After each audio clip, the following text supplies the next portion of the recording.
esta bandeira que já vamos começar. O futuro da cidade é preciso planejar, fazer a nossa escolha por quem sabe trabalhar, porque em pouco tempo já tem muito pra mostrar. A Porto Alegre do Guaíba e do Pacão, a capital da redenção. Em cada túnel verde que vejo e que passo, eu deixo nele o meu coração. Para a cidade uma cara nova, para os problemas uma nova luz.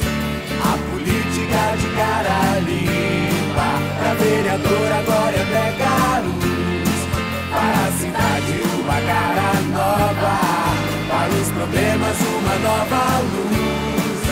A política de cara limpa, pra vereadora Glória Deca Luz. Para a cidade uma cara nova, para os problemas uma nova luz.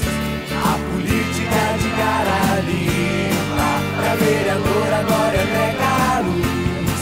Para a cidade uma cara nova, para os problemas uma nova luz. A política de cara